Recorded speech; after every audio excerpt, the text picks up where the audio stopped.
उसके बाद अब कोई बात नहीं हो रही। ये झूठ है, ये पूरी तरह से झूठ है। वो सार्वजनिक कर दे सूची। मैं चुनौती देकर के कह रहा हूं, अखिलेश यादव यूपी तक की टीम के सामने वो अपनी 20-20 हजार विधानसभाओं की सूची सार्वजनिक करें और दिखाएं यूपी तक के सामने ही क्यों। ये खुदा पर यकीन करने वाले लोग खुदाई से डर क्यों रहे? नहीं, क्या तो खुदाई से मैं इसलिए भी कह रहा हूं क्योंकि एक बयान मोहन भागवत जो कि आरएसएस चीफ है उनका भी है कि कहां कहां आप शिवलिंग खोजिएगा। जहां है वहां तो खोजा जाना चाहिए। क्लिप काट करके झूठ फैलाने का प्रयास किया जा रहा है और इस झूठ ने बहुत सारे ऐसे राज जो इतिहास में दफन हो गए थे वो निकाल करके बाहर कर दिए। कह रहे हैं कि मैं योगेश वर्मा नहीं हूं, मैं वो भाजपा का विधायक नहीं हूं जिसे कोई खास जाति का व्यक्ति थप्पड़ मारकर चला जाएगा और वो बैठा रह जाएगा। नहीं, किसी को कोई थप्पड़ मार के नहीं दे सकता है। जो भी थप्पड़ मारेगा कानून सम्मत उसके खिलाफ कार्रवाई होगी। दिल्ली का संसद हो या उत्तर प्रदेश की विधानसभा, एक नारा लगातार गूंज रहा है, वो है जय भीम जय भीम। आरोप गृह मंत्री अमित शाह के ऊपर है कि उन्होंने भीमराव अंबेडकर का अपमान किया और विपक्ष नीले कपड़े के साथ, संविधान की किताब के साथ, भीमराव अंबेडकर की फोटो के साथ प्रदर्शन कर रहा है और आरोप भारतीय जनता पार्टी पर लगा रहा है कि वो अपमान कर रही है। और ना सिर्फ ये आरोप है बल्कि राजनीति है दलित और पिछड़े वर्ग को लेकर। आरोप उत्तर प्रदेश की विधानसभा में आवाज दबाने का भी है और आरोप भ्रष्टाचार के भी हैं सरकार के ऊपर।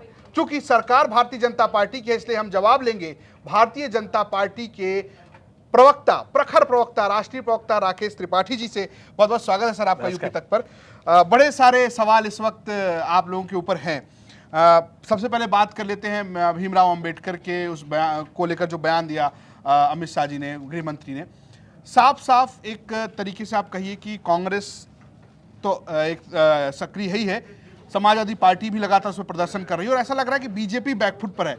बहुत लंबे समय के बाद ऐसा लग रहा है किसी मुद्दे पर बीजेपी घिर गई है। यह आंदोलन दिखावटी, बनावटी और सजावटी है। नीले रंग के कपड़े पहन करके बाबा साहब भीमराव अंबेडकर के सम्मान की चिंता वो लोग कर रहे हैं जिन्होंने बाबा साहब भीमराव अंबेडकर का हर समय अपमान करने का काम किया है। उनको अधिकार है आज बाबा साहब भीमराव अंबेडकर पर बोलने का। अपने जीवित रहते हुए बाबा साहब भीमराव अंबेडकर का अपमान करने का कोई क्षण छोड़ा नहीं उन्होंने, और वो आज बाबा साहब भीमराव अंबेडकर पर बात कर रहे हैं।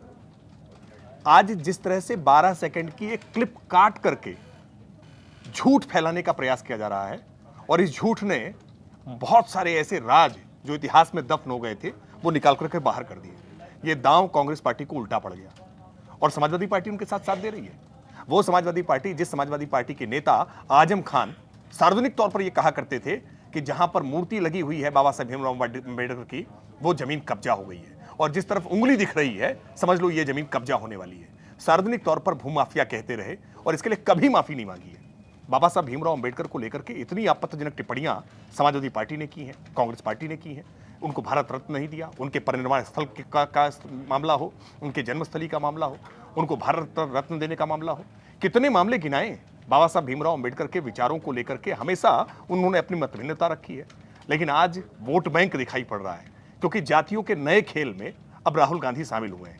इसलिए अब उनको लगता है कि बाबा साहब भीमराव अंबेडकर से एक जाति को संतुष्ट कर सकते हैं और इसलिए वो आज रंग बिरंगे कपड़े पहन करके वो एक बनावटी, सजावटी और दिखावटी आंदोलन में आए हैं। लेकिन इस आंदोलन से उन्हें कुछ हासिल नहीं होगा क्योंकि बाबा साहब भीमराव अंबेडकर के विचारों को आज लागू करने का काम भारतीय जनता पार्टी ने कर रही है, नरेंद्र मोदी जी कर रहे हैं। इसलिए इस आंदोलन से कुछ होने वाला नहीं। लेकिन एक सवाल मैं इस पे आपसे और ले लेता हूं कि क्या आपको ये लगता है, जो आपने एक बात कही कि 11 सेकंड की क्लिप काट के लगा दी, बड़ा आरोप है कि बीजेपी ये करती रही और पहली बार बीजेपी इसमें लपेटे में आ गई तो आप लोग बड़े परेशान से नजर आ रहे हैं। देखिए, कांग्रेस देख रही कि हम पे कर रहे थे तो बहुत ठीक है। नहीं, कम से कम स्वीकार कर रही कांग्रेस पार्टी क्या इस बात को? नहीं, कांग्रेस स्वीकार नहीं कर रही, लेकिन यही आरोप है। नहीं, ये पूरी तरह से झूठ है। राहुल गांधी के बयान तो बार बार ऐसे आते हैं कि वो जब बयान दे देते हैं तो उनकी पार्टी के प्रवक्ताओं के लिए बड़ा टास्क होता है। आनंद फानंद में मीटिंग होती है कि राहुल जी के कहने का मतलब ये नहीं था, राहुल जी के कहने का मतलब वो नहीं था। बहुत बड़ा टास्क हो जाता है राहुल जी जब मुंह खोलते हैं उनके प्रवक्ताओं के लिए कि राहुल जी के बयान का अर्थ समझाएं कैसे, क्योंकि हर बार अर्थ का अनर्थ कर देते हैं। 6 साल के बच्चे को युवा बता देते हैं। तो ये राहुल गांधी की समस्या रहती है और हम पर आरोप लगाते हैं कि हमने वीडियो काट के दिखाया। पूरे रेफरेंस के तलते हैं, ये रेफरेंस के साथ भी वीडियो का अर्थ वही होगा जो राहुल गांधी जी ने कहा है। लेकिन अमित शाह जी के वीडियो को काट करके उन्होंने जो बांटने का प्रयास किया, हमने अभी याद होगा आपको कि उत्तर प्रदेश के मुख्यमंत्री योगी आदित्यनाथ जी ने कहा था कि बंटोगे तो कटोगे। यहां तो इन्होंने तो कहा काटेंगे और बांटेंगे। पहले वीडियो काटा और फिर लोगों को बांट दिया। ये स्ट्रेटजी कांग्रेस पार्टी की एक नई दिखाई पड़ रही है, लेकिन झूठ के पांव नहीं होते। 2024 के लोकसभा चुनाव में भी उन्होंने प्रयास किया था आरक्षण को लेकर के, संविधान को लेकर के झूठ फैलाने का। कलाई खुल गई। महाराष्ट्र का चुनाव हो, हरियाणा का चुनाव हो, जिस तरह से मुंह की खाए हैं ना, ये जितना झूठ फैलाएंगे उतना ही मुंह की खाएंगे। कोशिश करके देख लें। आपके बातों कहने से केवल चस्पा नहीं होती है, आपका आचरण क्या है, आपका व्यवहार क्या है, ये सारी कहानी कह देता है। और कांग्रेस पार्टी का आचरण, इनके अलायंस पार्टनर्स का आचरण, वो दलितों के प्रति किस तरह का रहा है, उनके जीवन स्तर को ऊपर उठाने के लिए किस तरह का रहा है। आज प्रधानमंत्री जी ने उनको आवास दे करके, शौचालय दे करके, आज मुफ्त अनाज दे करके, आज उनके जीवन स्तर को, आयुष्मान कार्ड दे करके जीवन स्तर को उठाने का प्रयास किया है, जिसमें सबसे ज्यादा भागीदारी इस दलित बिरादरी की है, जिसके नाम पर, बाबा साहब भीमराव के नाम पर उनको गोलबंद करने का प्रयास हो रहा है। लेकिन बातों से केवल हल होगा नहीं, क्योंकि काम किसने किया है ये ज्यादा महत्वपूर्ण है। बात आपने आरक्षण की छेड़ दी। 69,000 शिक्षक भर्ती, अभी भी आरोप है कि आप न्याय नहीं कर रहे हैं ओबीसी छात्रों के साथ, और उनका तो आरोप ये भी है कि आप ही लोगों ने सुप्रीम कोर्ट भेजा है केस। देखिए, कोई भी मामला अगर न्यायपालिका की चौखट तक पहुंचा है तो राज्य सरकार का उत्तरदायित्व है कि वो न्यायपालिका के आदेशों का अनुपालना करे। न्यायपालिका जो भी आदेश करेगी, हमने पहले भी कहा था कि ऑनरेबल हाईकोर्ट का जो आदेश है हम उसकी अनुपालना करेंगे।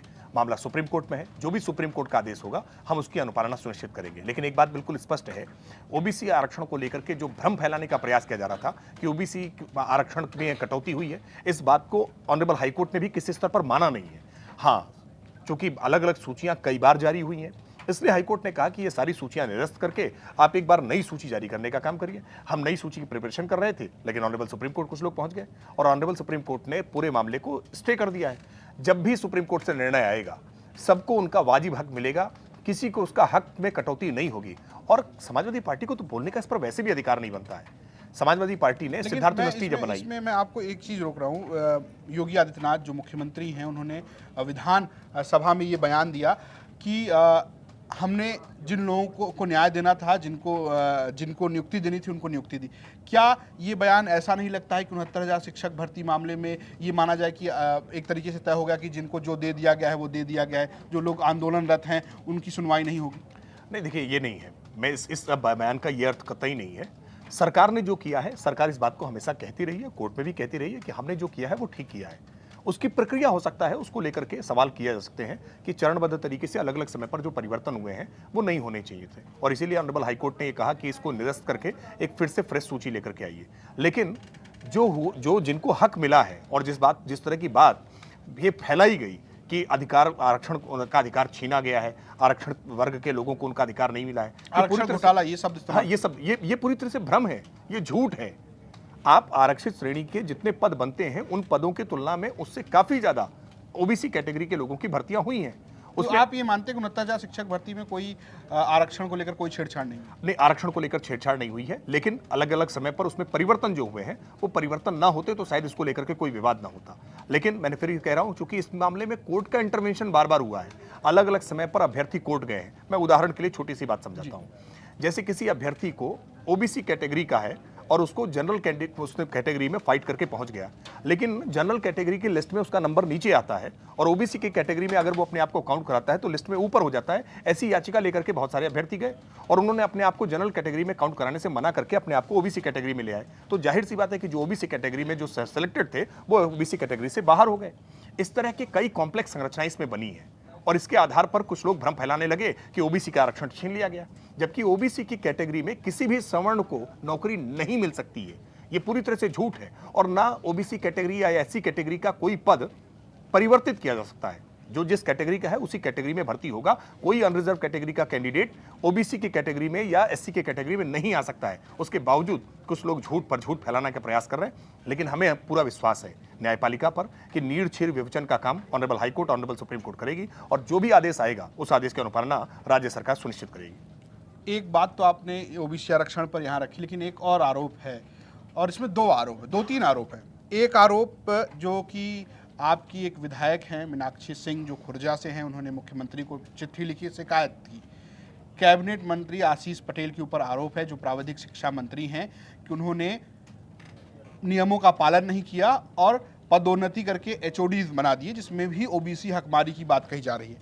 और एक आपके विरोधी दल की विधायक हैं सिराथू से, पल्लवी पटेल, उनका आरोप है कि 25 लाख रुपए घूस लिया मंत्री जी ने और उसके बाद उन्होंने पदोन्नति की। और बड़ा आरोप यह है कि 50 करोड़ रुपए का सीधा सीधा राजस्व का नुकसान सरकार को है। तो मुझे लगता है कि राजनीति में जब कोई आरोप लगाए जाए तो कोई सब्सटेंस उसके पीछे होना चाहिए, उसके पीछे कोई तथ्य होने चाहिए। या आरोप लगाने वाला क्या किसी ने पैसे देने वाले ने आरोप लगाए हैं, या किसी जो इस भर्ती से प्रभावित हुआ है किसी ने उसने आरोप लगाए हैं। राजनीतिक तौर पर उनके आरोप लगाने के कारण भी साफ हैं। अपना दल की हिस्सेदारी, हकमारी कैसे, उसका आरोप उन पर पहले रहा है कि पिता की विरासत में कैसे अनुप्रिया पटेल जी को हिस्सा ज्यादा मिल गया। इस बात को लेकर के उनके मन की पीड़ा हमेशा रही है और इस बात को लेकर के परिवार के भीतर ही एक द्वंद्व रहा है। वो जानबूझ करके इस नाते आरोप लगा रही है। लेकिन आपने भाजपा के विधायक की एक चिट्ठी की बात की है। बीजेपी के नेता, बीजेपी के विधायक या सांसद कहीं से कोई शिकायत आती है तो उस शिकायत को आगे फॉरवर्ड करने का काम करते हैं और एक सामान्य प्रक्रिया का हिस्सा होते हैं। उन्होंने भी किसी के पास से आई हुई शिकायत को अपने लेटर पैड पर फॉरवर्ड किया है। कोई शिकायत है तो निश्चित तौर पर उसकी जांच हो जानी चाहिए। आशीष पटेल जी भी यही कह रहे हैं कि जांच हो जानी चाहिए कि क्या पुरानी नियमावली के तहत। आप लोग सीबीआई की नहीं, मुझे लगता है कि सीबीआई जांच करे या डिपार्टमेंट से किस जांच हो, विजिलेंस की जांच हो, जांच कौन सी होगी ये मुख्यमंत्री जी को तय करना होगा, सरकार को तय करना होगा। लेकिन एक बात स्पष्ट है, अगर कुछ भी गलत हुआ होगा तो निश्चित तौर पर कार्रवाई होगी। लेकिन गलत हुआ है कि नहीं हुआ है बिना किसी जांच के आए हुए केवल आरोप कह देने मात्र से नहीं होता है। पुरानी नियमावली के तहत एचओडीज की भर्ती हुई है, क्या एआईसीटी की जो मानक हैं, जो नई नियमावली है उसके आधार पर नहीं हुई है, क्या किसी नियमों को जानबूझकर ताक पर रखा गया है? ये आरोप है, इन आरोपों की जांच होनी आशीष पटेल तो खुद कह रहे हैं कि इतने सालों से लोग थे, ये सबके संज्ञान में था, मैंने पदोन्नति दी, पुरानी नियमावली से हुई, क्योंकि नई नियमावली तो डायरेक्ट भर्ती है जो बात 2019 की नियमावली की है। और दूसरी बड़ी बात मैं इसमें और कह रहा हूं कि ये आप इस पे जवाब दे सकते हैं कि आशीष पटेल का जो रुख है, आप अगर आपके उनके लेटेस्ट रुख की बात करें तो वो कह रहे हैं कि मैं योगेश वर्मा नहीं हूं, मैं वो भाजपा का विधायक नहीं हूं जिसे कोई खास जाति का व्यक्ति थप्पड़ मारकर चला जाएगा और वो बैठा रह जाएगा। नहीं, किसी को कोई थप्पड़ मार के नहीं जा सकता है। जो भी थप्पड़ मारेगा कानून सम्मत उसके खिलाफ कार्रवाई होगी। और वो अपनी पार्टी के नेता हैं, अपनी पार्टी उनकी अलग पार्टी है, वो हमारे अलायंस पार्टनर हैं, तो निश्चित तौर पर उनकी अपने विचार, उनकी वैचारिक भिन्नताएं हो सकती हैं। वो हर बात से सहमत होते तो भारतीय जनता पार्टी के सदस्य होते। उनका अपना वर्किंग ऑफ स्टाइल है, उनकी अपनी विचारधारा है। हम सब एक कॉमन मिनिमम प्रोग्राम के आधार पर उत्तर प्रदेश को आगे कैसे लेकर के जाएं, इसके लिए साथ आए हैं और एक अच्छी सरकार चला रहे हैं। एक कैबिनेट मंत्री के तौर पर वो अपनी भूमिका का निर्वहन कर रहे हैं। उनके मन की अपनी व्यथा कथा हो सकती है और वो बात उन्होंने सार्वजनिक तौर पर कही है। लेकिन इस बात को हम लेकर के स्पष्ट कह रहे हैं, भ्रष्टाचार को लेकर के जीरो टॉलरेंस पर उत्तर प्रदेश की योगी आदित्यनाथ सरकार काम कर रही है और वो काम करती रहेगी। किसी प्रकार के कोई आरोप अगर आएंगे तो उन आरोपों की जांच होगी और जिस फोरम से, जिस एजेंसी से, जिस आवश्यकता होगी हम उससे पीछे नहीं हटेंगे, क्योंकि अगर कहीं कोई गलत होगा तो निश्चित तौर पर कार्रवाई होगी। और लेकिन ये केवल आरोप लगा देने से गलत माना नहीं जा सकता। आपने व्यथा की बात की, योगेश वर्मा भी व्यथित हैं, कह रहे किस मुंह से जाएं विधानसभा। देखिए, कई बार मानवीय गुण होते हैं, किसी बात से किसी को चोट पहुंच जाती है, उसकी व्यथा। बीजेपी सरकार में बीजेपी विधायक व्यथित है। मुझे लगता है ये डेमोक्रेसी का एक बड़ा उदाहरण है आपको कि भारतीय जनता पार्टी में अपनी बात कहने का सबको अधिकार है। एक इंसिडेंट हुआ जो नहीं होना चाहिए था, पार्टी ने उसका संज्ञान भी लिया। पार्टी ने उस इंसिडेंट में जो आरोपी थे उन आरोपियों पर कार्रवाई की, 6 साल के लिए उनको पार्टी से निष्कासित करने का काम किया। इस पूरे मामले में एफआईआर भी दर्ज हुई है। जो लीगल एक्शन होने चाहिए वो लीगल एक्शन भी हो रहे हैं। इसके बावजूद किसी भी जनप्रतिनिधि के साथ अगर किसी प्रकार का दुर्व्यवहार हुआ है तो उसके मन के का पीड़ित हो जाना, उसके मन की पीड़ा का सार्वजनिक हो जाना एक सामान्य स्वभाव है। उनके साथ जिस तरह का दुर्व्यवहार हुआ था उसकी व्यथा उन्होंने सामने तो कही है। बेहतर होता कि वो पार्टी के भीतर ही इन बातों को कहते, लेकिन अगर उन्होंने सार्वजनिक तौर पर कहा है तो मैं मानता हूं ये बहुत गलत नहीं है, ये उनके मन की पीड़ा है। व्यथा की बात हो रही है, विधानसभा की कथा की भी बात कर लेते हैं। योगेश वर्मा को सतीश महाना जी ने, जो सभापति हैं, विधानसभा अध्यक्ष हैं, उन्होंने कहा कि इन्हें बाहर निकाल दो, बिल्कुल एक तरीके से अतुल प्रधान को। तो आप अब ये देखिए कि किस तरीके की स्थिति है और अतुल प्रधान कह रहे हैं कि भारतीय जनता पार्टी के लोग गुंडाई कर रहे हैं, आवाज दबा दे रहे हैं। देखिए, अतुल प्रधान का आचरण विधानसभा के भीतर और विधानसभा के बाहर, आप दोनों ही उनका आचरण आकलन करके देखिए। एक जनप्रतिनिधि के नाते, एक विधायक के नाते आप तथ्यात्मक तौर पर आप आरोप कर सकते हैं, आप डिबेट कर सकते हैं, आप चर्चा कर सकते हैं, लेकिन उनका आचरण कभी भी एक आदर्श जनप्रतिनिधि जैसा नहीं है। क्या लड़ने वाला आदमी आदर्श नहीं होता? लड़ना आप तथ्यों से लड़ेंगे ना, आप गाली गलौज की भाषा का प्रयोग नहीं करेंगे। आपकी भाषा की पिच एक तय होगी ना।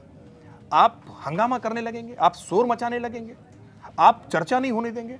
इसका मतलब कि आपके पास कहीं ना कहीं तथ्यों की गहराई नहीं है और इसीलिए आप शोर मचा करके, जैसे आप कोई सवाल पूछें और आपका सवाल मुझे पसंद ना आए और मैं जोर जोर से चीखने लगूं, चिल्लाने लगूं, इसका मतलब मेरे पास जवाब नहीं है। शांतिपूर्वक ढंग से आप हर बात का जवाब दे सकते हैं, कह सकते हैं, आप सवाल पूछ सकते हैं, विपक्ष का उत्तरदायित्व है, उसकी जिम्मेदारी है, उसके अधिकार है, वो सवाल पूछे सरकार पर, सवाल खड़े करे, लेकिन शोर मचाए, हंगामा करे, केवल अटेंशन क्रिएट करने के लिए वो मर्यादाओं को ताक पर रखने लगे। विधानसभा हो या संसद हो, उसकी अपनी गरिमा है, उसकी अपने नियम है, उसकी अपनी सीमाएं हैं, उसकी अपनी मर्यादाएं हैं, उनका पालन तो सबको करना होगा ना। आखिरकार क्या आचरण दे रहे हैं? अतुल प्रधान का आचरण एक जनप्रतिनिधि जैसा आचरण नहीं है और इसीलिए इतना कठोर एक्शन उनके खिलाफ लेना चाहिए। मैं मानता हूं ये अच्छा नहीं है, क्योंकि ये खबरें जब सामान्य जन तक जाती हैं, जिन्होंने चुन करके भेजा है, उनके भी कहीं ना कहीं इस अधिकार पर चोट पहुंचती है कि उनका चुना हुआ जनप्रतिनिधि विधानसभा से बाहर निकाला जा रहा है। ये उनके साथ विश्वासघात होता है और उनको आप रिप्रेजेंट कर रहे हैं, तो ये आपकी उत्तरदायित्व है, आपकी जिम्मेदारी है कि आप जवाबदेही के साथ, गंभीरता के साथ, आप अच्छे शब्दों में, और वसीम बरेलवी का एक शेर है ना कि कब कौन सी बात कैसे कही जाए, सलीके से कही जाए तो हर बात सुनी जाए। सलीका तो सीखिए। ये समाजवादी पार्टी के लोग हर बात को हल्ला बोल में लेते हैं, हंगामा खड़ा कर दो। हंगामा खड़ा कर देने से आपके सवाल दब जाते हैं, आप गंभीर मुद्दों पर चर्चा नहीं कर पाते हैं, आप वास्तविकता में केवल आरोप लगा करके भाग जाना चाहते हैं, आप जवाब नहीं सुनना चाहते हैं। अतुल प्रधान का व्यवहार बहुत आपत्तिजनक है, उनकी भाषा बेहद आपत्तिजनक है। इस भाषा से, इस व्यवहार से उनको परहेज करना चाहिए और एक आदर्श आचरण की तरफ आना चाहिए। आपने हंगामे की बात कही। हंगामा इस वक्त देश में बरपा हुआ है और बड़ी बात यह है कि संभल से लेके मुजफ्फरनगर से लेके वाराणसी से लेके बरेली तक हर जगह मंदिर खोजे जा रहे हैं और इसका आरोप आप लोगों पर है कि आप लोग खोद कर जो है जितनी खुदाई कर रहे हैं उससे सौहार्द बिगड़ रहा है। तो बड़ा आश्चर्य होता है मुझे, कुछ लोगों का खुदा पर यकीन बहुत है, खुदाई पर नहीं। ये खुदा पर यकीन करने वाले लोग खुदाई से डर क्यों रहे हैं? नहीं, क्या तो खुदाई से कुछ... मैं इसलिए भी कह रहा हूं क्योंकि एक बयान मोहन भागवत जो कि आरएसएस चीफ है उनका भी है कि कहां कहां आप शिवलिंग खोजिएगा। जहां है वहां तो खोजा जाना चाहिए। अगर किसी का विश्वास है, बिलीफ है, तो वो न्यायिक प्रक्रिया के तहत, कोई बलपूर्वक नहीं, कोई प्रशासनिक आदेशों से नहीं, कोई बलपूर्वक अगर कर रहा है, विधि को ताक पर रखकर कर रहा है, तो निश्चित तौर पर गलत है। लेकिन अगर कोई कोर्ट जा रहा है अपनी याचना लेकर के, अगर इस बात के लिए अपेक्षा कर रहा है कि कोर्ट हमारी इस बात को सुने, सर्वे करे, साक्ष्यों का संकलन करे, प्रतिपरीक्षण करे और उसके बाद हमें हमारा अधिकार दे दिया जाए, तो भारत के संविधान के तहत मिला हुआ अधिकार है।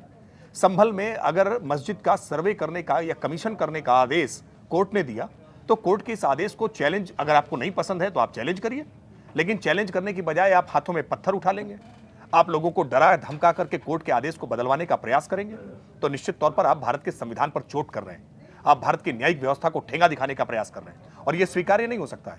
इसका मतलब कि सच है जिससे आप डर रहे हैं, ऐसा सच है जिसको आप छुपाना चाहते हैं, जिसको आप दबाना चाहते हैं, लेकिन सच बहुत दिनों तक छुपाया नहीं जा सकता, सच तो सामने उद्घाटित होकर आ जाएगा। और जैसा संभल में हुआ कि कैसे संभल में डेमोग्राफी को चेंज किया गया है, कैसे वहां पर एक मजहब विशेष के लोगों ने हिंदुओं को कैसे अपमानित करने का, वहां से पलायन के लिए मजबूर करने का काम किया। ये कहानी संभल फाइल अब सबके सामने है। आपको याद है कश्मीर फाइल फिल्म बनी, ऐसी न जाने कितनी फिल्में बनने के लिए स्कोप क्रिएट है। संभल की फाइल हो, रामपुर की फाइल हो, बरेली की फाइल हो, मुजफ्फरनगर की फाइल हो, कितनी फाइलें खुल सकती हैं। और ये सब हुआ है इस मजहबी तुष्टीकरण की राजनीति के कारण, ये सब हुआ है कांग्रेस के शासन में, ये सब कुछ हुआ है समाजवादी पार्टी जैसी पार्टियों के शासन में, जहां आवाज दबाई गई है मजहबी तुष्टीकरण में। और ये सेकुलरिज्म के नाम पे हुआ है। ये सेकुलरिज्म का एक झूठा ताना बाना बुना जाता, जिसमें भाईचारा जैसे अच्छे शब्द गढ़े जाते हैं, लेकिन हमेशा भाई बता करके उसको चारे की तरह इस्तेमाल किया जाता है। ये एक ऐसी करुण कहानी है जो आज सबके सामने खुल करके सामने आ गई। आप महादेव को ढक देंगे, आप हनुमान जी की मूर्तियों को उसको बंद कर देंगे इस भारत की भूमि पर। यह पुण्य भूमि है, सनातन की भूमि है। इसी भूमि पर आज हिंदू सनातन पददलित होने के लिए मजबूर हो गया है। यह स्वीकार्य नहीं हो सकता है।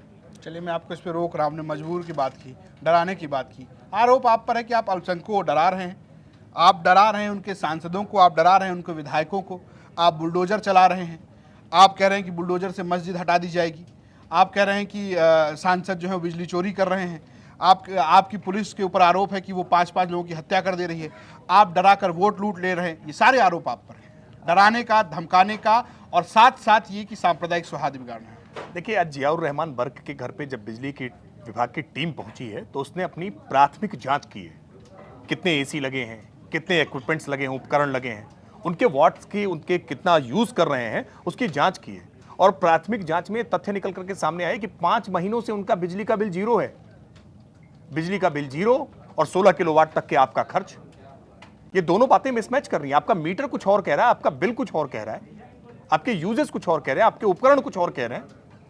आप सांसद होकर के बिजली की चोरी कर रहे हैं। और मैं बहुत जिम्मेदारी से कह रहा हूं, इस देश के बहुत सारे ऐसे संवेदनशील स्थान, और संवेदनशील स्थान का जब मैं कह रहा हूं तो उसका मतलब साफ साफ समझ लीजिए कि ये मुस्लिम बाहुल्य क्षेत्र है।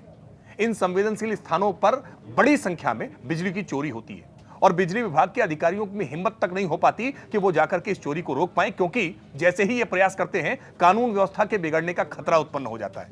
आप देखिए कि रैपिड एक्शन फोर्स को उतारना पड़ा है, तब जाकर के ये जांच हो पाई है, ये पता हो पाया है। और सांसद कैसा आचरण प्रस्तुत कर रहा है। जब सांसद ही बिजली चोरी करेगा तो बाकी जनता क्या करेगी? कानून बनाने वाला ही कानून का उल्लंघन करेगा तो जनता क्या करेगी? समाजवादी पार्टी ने न्यूनता की सारी पराकाष्ठा कर दी है कि कभी बंगलों से न जाने क्या क्या चोरी हो जाएगा और अब बिजली चोरी हो रही है, राजस्व को नुकसान पहुंचा रहे हैं, ऐसा आचरण प्रस्तुत कर रहे हैं। ये बहुत दुर्भाग्यपूर्ण है और समाजवादी पार्टी को कार्रवाई करने की बजाय वो बचाव करने का काम कर रही है, वो सरकार पर आरोप लगा रही है। नहीं, सरकार पे ये तो आपने वर्ग के मुद्दे बात की, लेकिन जो आरोप आप पे है कि आपने चोरी की बात की, आप वोट चोरी कर ले रहे हैं, आपके ऊपर आरोप ये है, अखिलेश यादव साफ साफ कह रहे हैं कि वोटों की लूट कर रहे हैं आप लोग। और इसका सबूत ये है कि जब ये चुनाव हो रहा था तो अधिकारियों के ऊपर कार्रवाई की गई, और वो कह रहे हैं कि मेरे पास तो वीडियो है, मैं तो चुनाव आयोग के पास गया हूं, मेरी सरकार आएगी, अधिकारियों पे कार्रवाई होगी।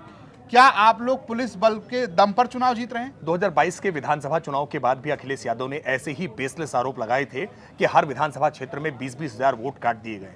ये आरोप तब भी लगाया था। तो उन्होंने इलेक्शन कमीशन ने कहा, वो मैं ये कह रहा हूं कि वो एजेंडा में आए तो उनसे कहा गया, तो उन्होंने कहा कि मुझसे नोटिस दिया चुनाव आयोग ने और ये कहा कि आप मुझे सूची दीजिए, मैंने उनको लिस्ट दिया और उसके बाद अब कोई बात नहीं हो रही। ये झूठ है, ये पूरी तरह से झूठ है। वो सार्वजनिक कर दे सूची। मैं चुनौती देकर के कह रहा हूं, अखिलेश यादव यूपी तक की टीम के सामने वो अपनी 20-20 हजार विधानसभाओं की सूची सार्वजनिक करें और दिखाएं यूपी तक के सामने ही केवल। ये झूठ है, कितना झूठ बोलेंगे भाई। इलेक्शन कमीशन पर आरोप लगाएंगे, न्यायपालिका पर आरोप लगाएंगे और संविधान के रक्षण की बात करेंगे, हाथों में संविधान लहरा करके फैशन दिखाएंगे। आप इलेक्शन कमीशन पर आरोप लगाने की बजाय ये सोचिए ना कि लोकसभा में कैसे जीत गए।